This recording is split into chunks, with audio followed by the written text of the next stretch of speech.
মালিক রে, আমি বড় পাপী, আমি বড় গুনাহগার।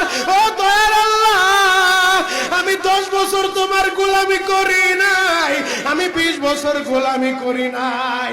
আল্লাহ আজকে মনিরুল ইসলাম শরীয়তপুরী আমার ভাই শোনা গেছে তোমারে বন্ধু বানাইলে ওই জান্নাত পাওয়া যাবে।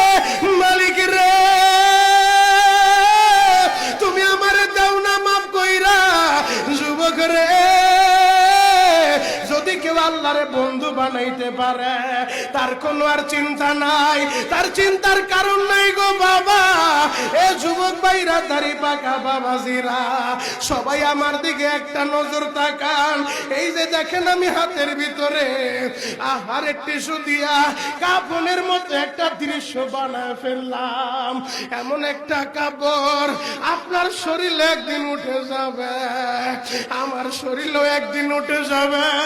ও চেয়ারম্যান ভাইরা, ও মেম্বার ভাইরা, ও নেতা ভাইরা, ও আলেম ভাইরা, এখন কাঁদতে বলছি শুধু কাঁদবা। জীবনে কত জায়গায় আমরা গোসল করলাম। আহারে কক্সেস বাজার ঘুরতে যাইয়া সমুদ্রের ভিতরে গোসল করলা, কুয়াকাটায় ঘুরতে যাইয়া সমুদ্রে গোসল করলা।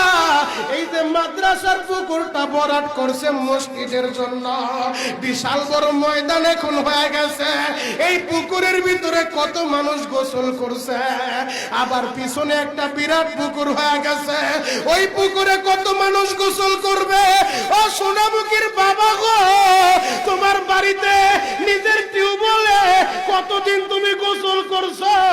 তোমার বাড়িতে দামি একটা গোসলখানা বানাইছো, বিদেশি ঝর্ণা লাগাইছো, ওই ঝর্ণার পানি দিয়ে তুমি আর আমি গোসল করি। এমন একটা দিন তোমারও আসবে, এমন একটা দিন আমারও আসবে।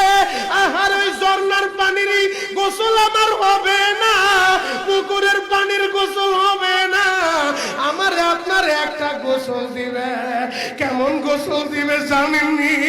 বড়ই পাতার হালকা গরম পানি দিয়া আরে মসজিদের কর্নারে পড়ে থাকা 4 পায়ার খাটিয়াটা বাড়িতে নিয়া পর্দা দিয়া একটা ব্যারিকেড দিয়া বড়ই পাতার গরম পানি দিয়া আপনারে আমার গোসল দিবে গো বাবা। ওই গোসলটা যেদিন দেওয়া হবে, আহারে এরপরে আর দামি কাপড় পরতে দিবে না,